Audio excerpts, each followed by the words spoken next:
Hi, I'm Helen Bauer, and this is the Heart of Hospice podcast. The Heart of Hospice podcast is your source for compassionate and informative discussions about hospice and end-of-life care. I'm a certified hospice and palliative care nurse with over 15 years of experience. Whether you're a caregiver, someone with a serious illness, or you simply need to know more about hospice care, this podcast is for you. Join me as we explore all the aspects of hospice, from the details of caregiving to the emotional and spiritual dimensions of end-of-life journeys. For more resources and to connect with me, visit theheartofhospice.com and find us on Facebook, Instagram, and LinkedIn. Keep listening for today's episode.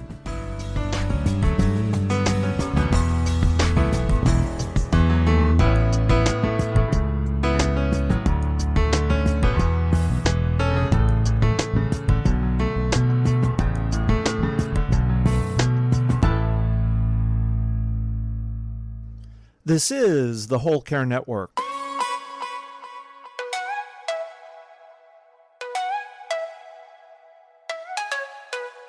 Helping you tell your story one podcast at a time.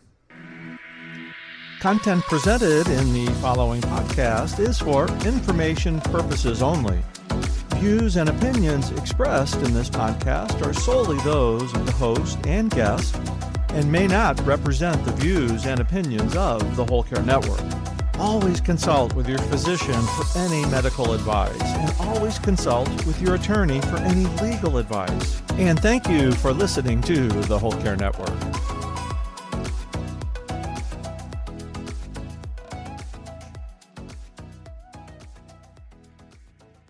This special episode of the Heart of Hospice podcast is being sponsored by the Death Deck, featuring the End-of-Life Deck. The End-of-Life Deck is used by many healthcare providers as a casual way to help start conversations about end-of-life wishes. It helps people communicate what matters most to them. To learn more about the EOL deck, visit thedeathdeck.com. Today's special episode is part 3 of our 4-part series featuring hospice educator Barbara Karnes. Barbara Karnes' hospice career has spanned over 40 years. Her book, Gone From My Sight, is now an industry standard for explaining the death and dying process. It's also known as the Little Blue Book and has sold over 40 million copies around the world. Barbara is the expert that end-of-life workers go to for guidance and leadership. You can find all of her resources, her blog, and her products at bkbooks.com. In today's interview, Barbara shares the twists and the turns that brought her into hospice, including some rather unusual career decisions and a chance meeting with another hospice professional. She tells me what she's hearing from end-of-life professionals these days about the work challenges they face, and then she shares her wishes for all of her friends and colleagues working in end-of-life care. Barbara's website is bkbooks.com. You want to go in there, subscribe to her blog, and check out her resources. So get ready for a great conversation. There's a lot to learn.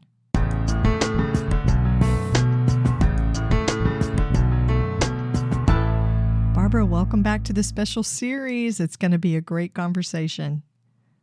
I am so excited about it. And in November, oh, for goodness sakes, it's really exciting. I know. November is, for hospice people, the big thing. National Hospice and Palliative Care Month.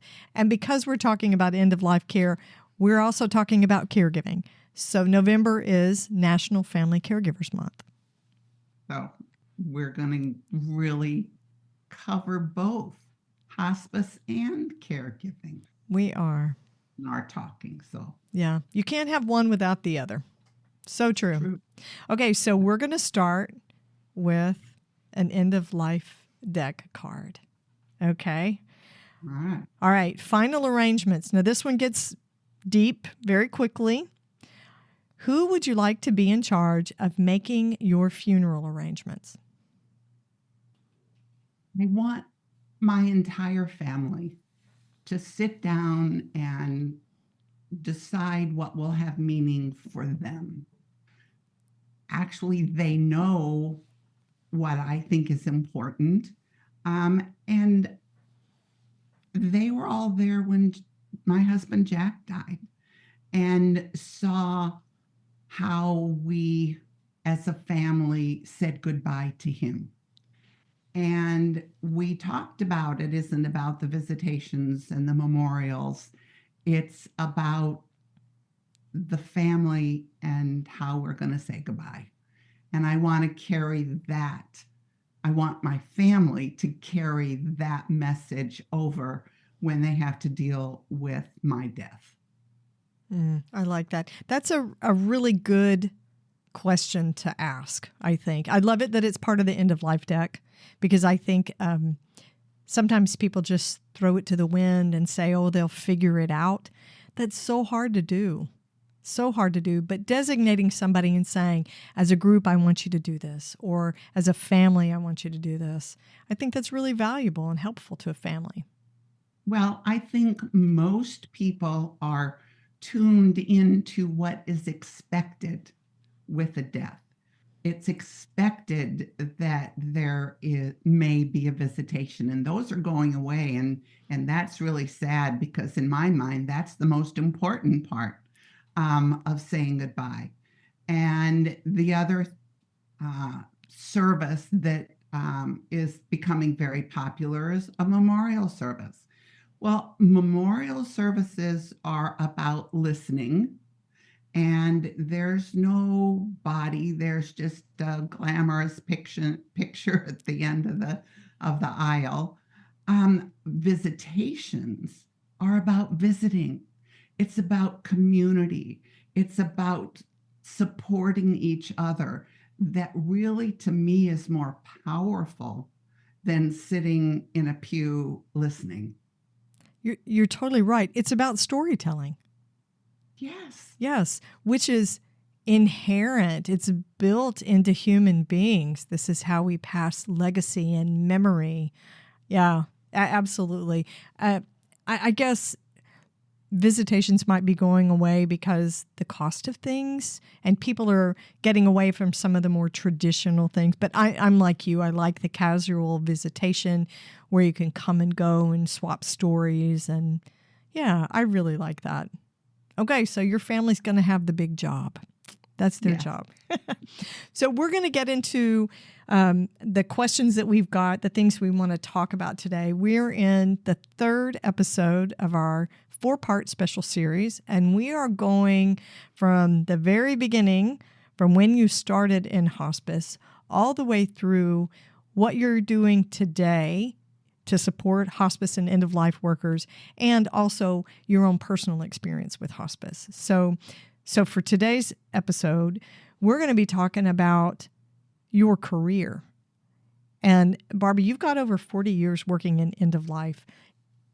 Do you regret any of the time that you've spent, because you have devoted your entire career to supporting and raising up and educating people when it comes to end-of-life care?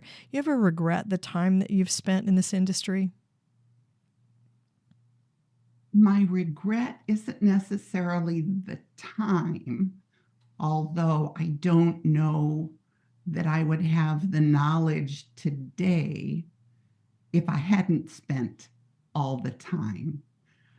But all that investment in time took away from my family time. And there lies the regret, in that Jackie was in, third or fourth grade, my youngest child. And basically it was her father, Jack, that went to the basketball games, that went to the cheerleading, that did all the things that I regret not having done. And that's the big one. You know, that's really relatable for a lot of people who work in end-of-life care, because the way our schedules are set up, people don't die on a schedule. It's not an 8 to 5. It's not even a 7A to 7P schedule. Our schedules are crazy. We go when and where we get called out. And if that means you're going on Christmas Day, then yes, you leave your kids. And if that means you get called out on the day that your child has a birthday party or a soccer game, then yes, that means you leave and you go to someone else's family to help provide that care. I think a lot of end-of-life workers would say, even though the work is so meaningful and so purposeful, they would wish that they had not taken so much time away from their families. I wish I had figured out a way to balance my personal life and my work life better, because it was all about the work. It was just so special. It's such incredible work that I can't even find a word to describe the depth in my soul that I feel for this work. Yeah, that's absolutely true. It's such a privilege to be able to be a part of an experience like this for someone else. Otherwise, why would we stay in this work? It's hard. It's hard. Yeah. Yeah. It wears us down. It's exhausting. We go places we don't want to go. We talk to people that aren't necessarily very happy with what we're doing or the situation that's going on. If we didn't have a really big purpose, we would never stick with this work. Right. Yeah. You're absolutely right. It's a soul drive more than a career drive. Ooh, I like that. I like that. So when you started in hospice, what was your why? You obviously didn't go into it to be a millionaire. Nobody goes into hospice for the money. But why did you want to be in end-of-life care? It goes back to, I graduated from nursing school and felt I made a mistake. And so I didn't work in the medical arena, graduated, never worked. Somewhere along the line, I wanted to be a social worker. And so I went to a college and said, I want to be a social worker. And I can only do it part-time because I have a family. And they said, well, it'll take you 5 or 6 years going it part-time. I said, well, no, that's not fast enough. So then I decided I would be a minister. And I went to a seminary for a year and a half. And after a while there, I thought, no, this isn't it either. So I thought, well, maybe I should look at being a nurse again, and took a refresher course. And here's where divine order came in.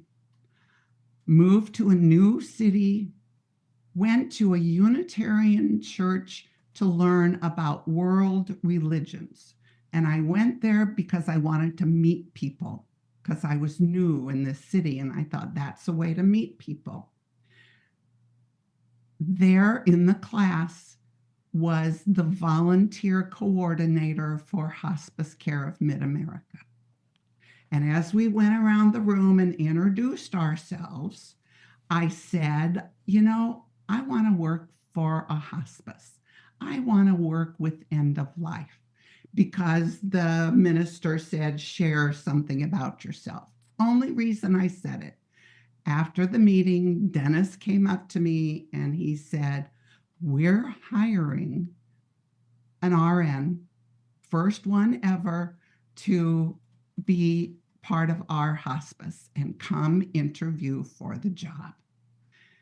And I said, I really can't. I don't know how to be an RN. I've never worked as a nurse. But I'll tell you what I'll do is I'll come and I'll volunteer for you and work with your nurse. And that's what I did. And I volunteered like 20 hours a week. And for me, that was all the classes, all the education that I was trying to get to, and it just, divine order. It just came together beyond any of my expectations. Yeah, you could not have planned that. Both of you sitting in the same meeting. So you were you were able to shadow, and you could not have gotten that kind of education in nursing school at that point. You couldn't have gotten that education working in a hospital, nursing facility, any place, because the knowledge wasn't out there. Our medical model concentrates on disease and fixing people. So there was no, at that time in the late 70s, early 80s, no one knew how people died. They only concentrated on getting them better. And so that the school for all of us in the hospice arena was being with people when they were dying in the months, weeks, days, hours, and minutes. That was school because no one knew out there in the medical arena or even non-medical arena what dying was like. And so that was the 5 years of direct patient care before I got into administration. Those 5 years were the equivalent of me going to school for 5 years on end of life. You know, maybe in other industries, they would say, well, 5 years isn't that long. As a hospice nurse, 5 years is a very long time. Burnout for what we do is very short. So 5 years dedicated into learning bedside care and learning hospice care, that's a very long time. It is. And all of us in that time frame learned so much. We developed the foundation for end of life care today. And at the end of those 5 years, I then went into administration and management and ended up directors, which was learning and a learning experience also in trying to funnel the end of life care that I learned and the knowledge into how to make it work in a structured situation. Because in the early hospice days, hospice wasn't structured. You made it up as you went along. There were no rules, there were no guidelines. But at the end of 5 years, we then had the Medicare hospice benefit, which set the rules, which set the ground rules for what to follow. And so then you need someone to make sure as an agency those rules were followed. And that's what I stepped into. So Barbara, when you think about the work that you're doing now, you are an end-of-life educator. This is what you do for a living. This is your work through BK Books. And you're not just supporting people who are doing caregiving for somebody who's at end of life. You're also supporting end-of-life workers, people who work in hospice, people who are end-of-life doulas, anybody caring for somebody at end of life working as a professional. So what's your why for the work that you do now? You've had a career that spanned over 40 years. I mean, you could rest on your laurels with what you've already done. What's your why for staying in this now as an educator? I know that people, everyone, particularly Americans, but everyone, has the idea that people die like they do in the movies. And that's not how people die. And yet everybody dies, and everyone is going to be in a situation where they're going to be involved with someone who's dying. My goal, I could even say my purpose, is to educate anyone that will listen about end of life, because no one knows it. It's something every single person's going to do, and the majority of people have no idea what's going to happen. And because they base it on the movies, when their special person doesn't do what happens in the movies, and they won't, then they think something pathological, something bad has happened. Right. And so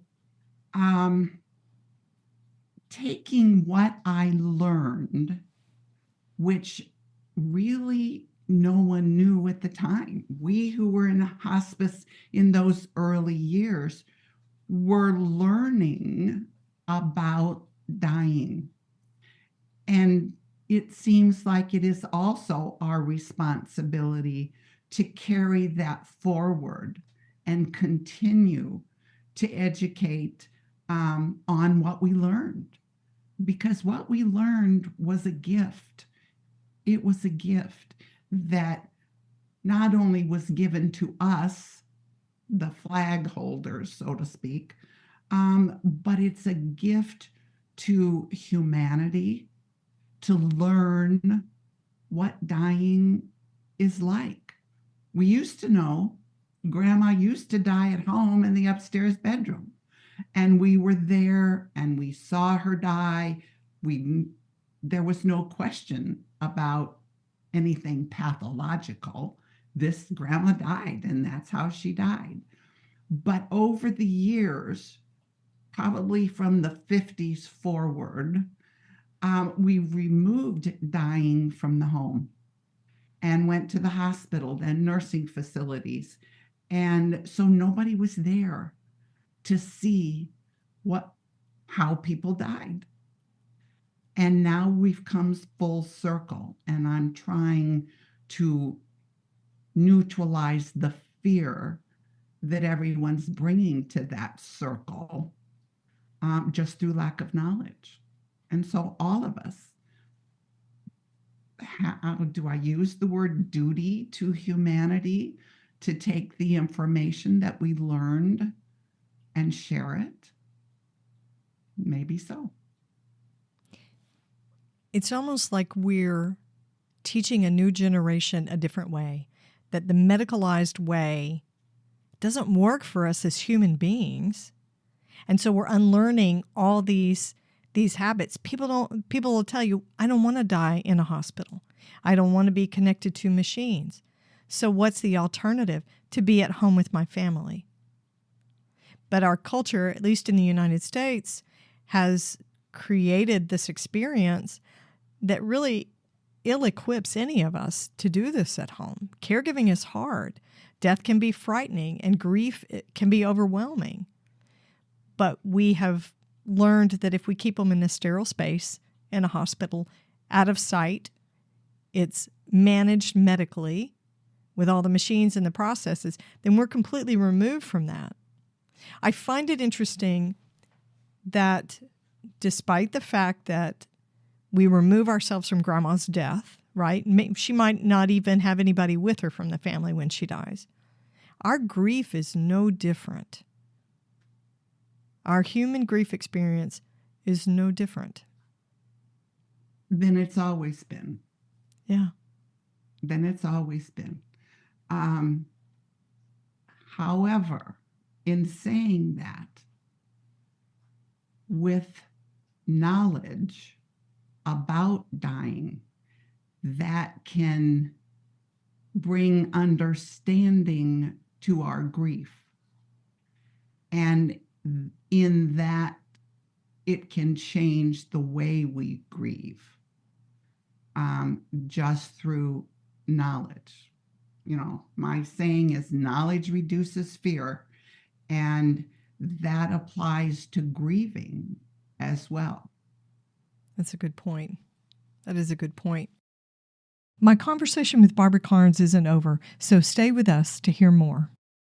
This special episode is made possible by our friends at the Death Deck.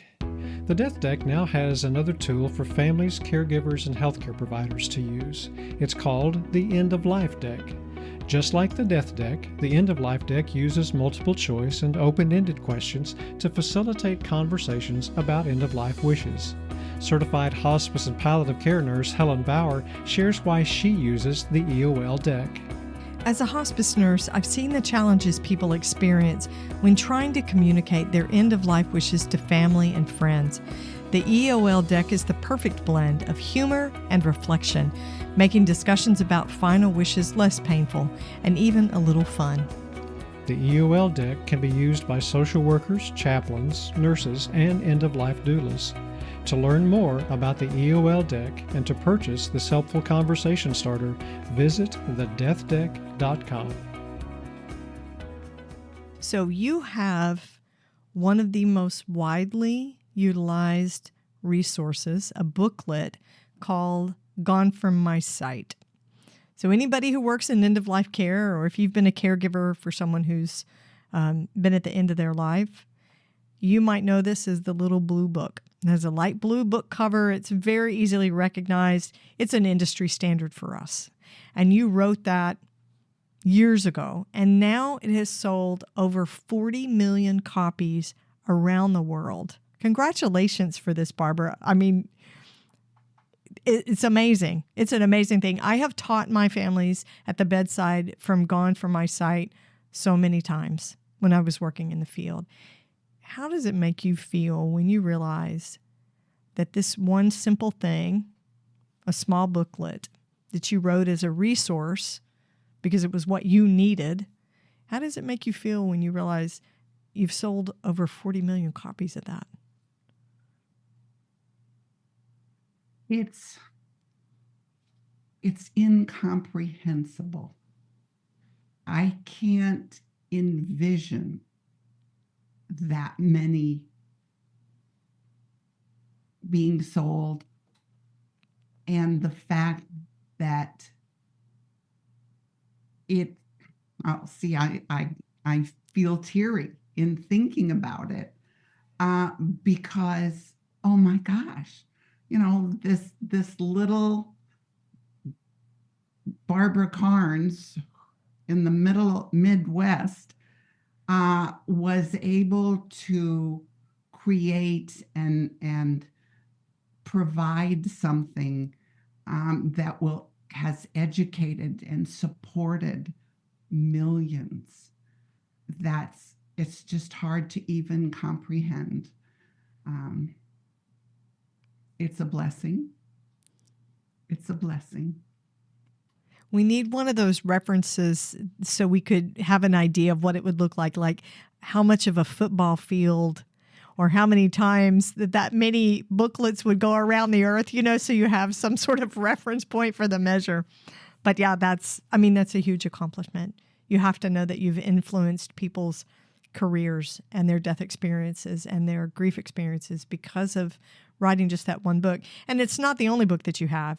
You have some amazing other resources, for dementia caregivers and for professionals who are providing the care so that they know how to take care of themselves while they're doing this work as well.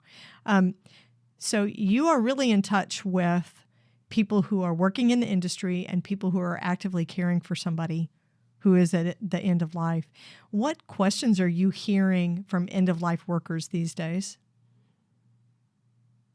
End-of-life workers, their biggest challenge today is time. Mm. They are trained in most of them are trained in end of life, and their heart guides them on how to provide the most compassionate, comprehensive care for end of life. And the industry does not give them the time to spend with patients, with families. We've gone from a heart-driven belief, heart-driven drive to a business. And in that, we've lost something, and that makes me sad. Yeah, it's true. It's true.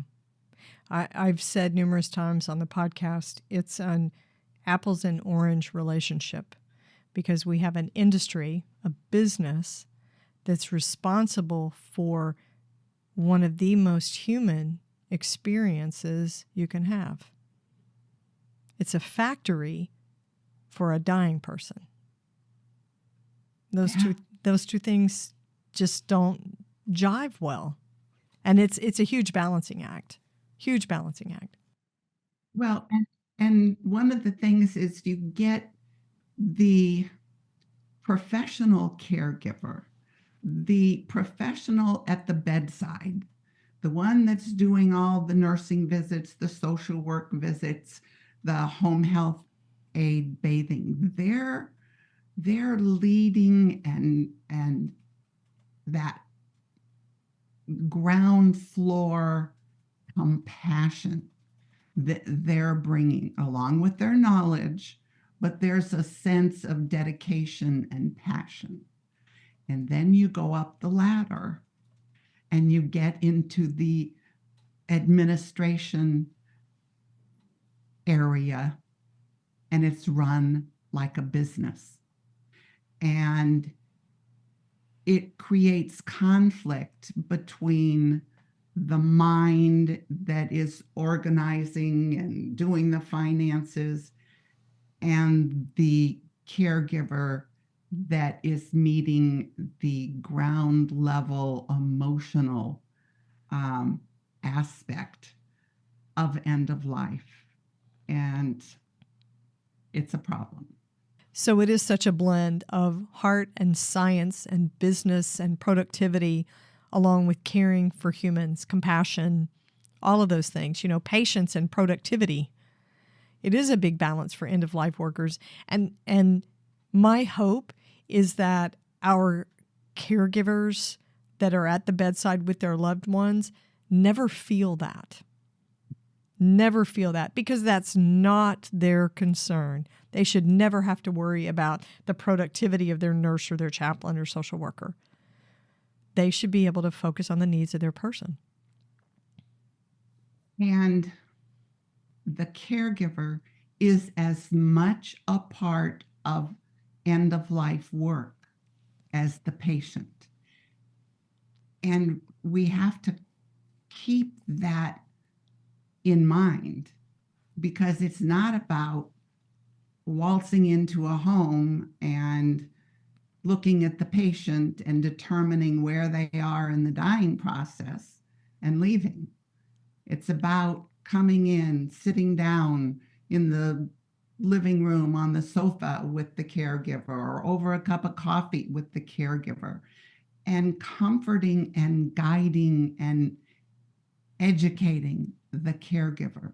That's as much of end-of-life work as the patient. Absolutely. 50% of taking care of the patient is taking care of the caregiver, whoever that might be. So let's talk about this industry that we have. The medical model has created an industry for taking care of death and dying. What would be on your wish list for the hospice industry? I see the wheels turning. I like that. Oh, well, I would. What's the movie with Christopher Reeves in Somewhere in Time, or You Step Back in Time? Yes. I can't think. Yeah, Somewhere in Time, I think. I would like to go somewhere back in time, and knowing the pitfalls that have occurred and make sure they don't happen. That's the movie world, but that's if I could. I see that hospice in the end of life arena is not meeting the end-of-life goals that were originally started. And what I see now is that outside of the hospice arena, we're developing end-of-life doulas. And end-of-life doulas are bringing that time-related time I can spend with you, the non-medical aspect that's such an important part of dying. Dying is not a medical event. It is a social communal event. Right. And hospice is making it a medical event. And end-of-life doulas, in today, you would say I was an end-of-life doula in the 80s. I did what they're trying to do now. And I want someone to figure out how the two can work together.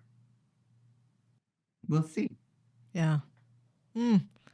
Louder for the people in the back, Barbara, because I think this is a wish that's echoed by a lot of end-of-life and hospice professionals. Absolutely. Okay. So, Barbara, I want you to send out a wish to anybody who might be listening for those who are working in end-of-life care, whether you've been in it for 15 years or 40 years, or whether you're just starting out as a hospice and end-of-life worker. What would your wish to them be? What would you tell them?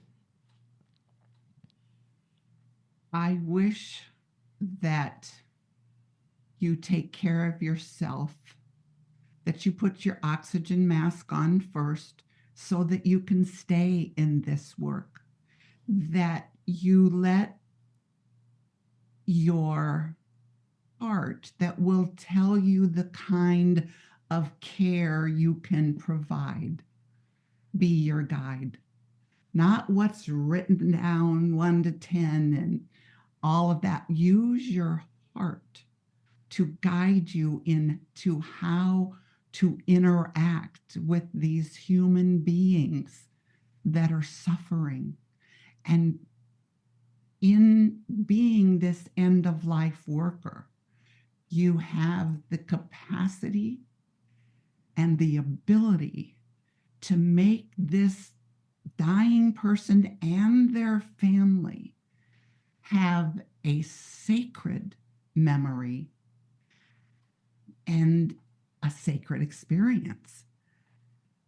We have that ability, we have that knowledge, and that's what I want professional caregivers to want to bring.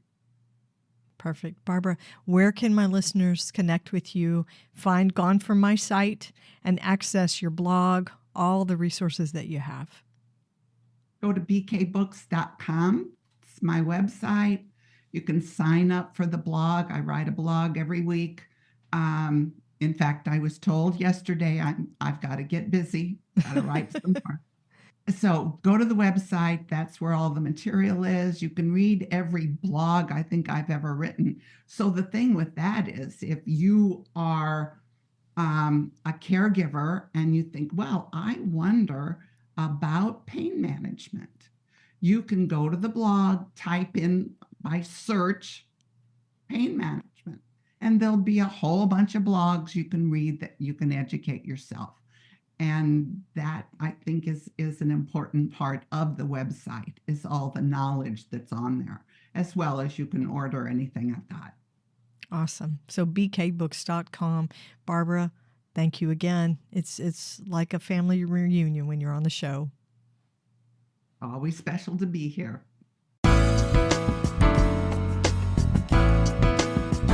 Thanks for listening to the Heart of Hospice podcast. Check out our sponsor in the show notes, and please leave a rating and review on Apple Podcasts. We would appreciate it if you would share this episode with your friends and family and anyone who needs to know more about hospice. Connect with us on Facebook, Instagram, and LinkedIn. And remember, no matter who you are or where you are in your hospice journey, you are the heart of hospice.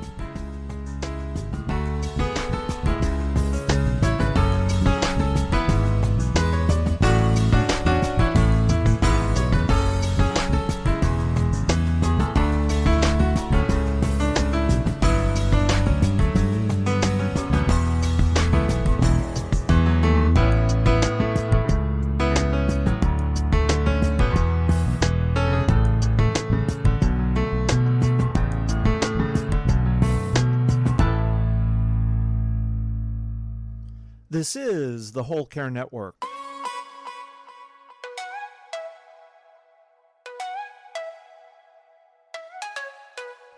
Helping you tell your story one podcast at a time.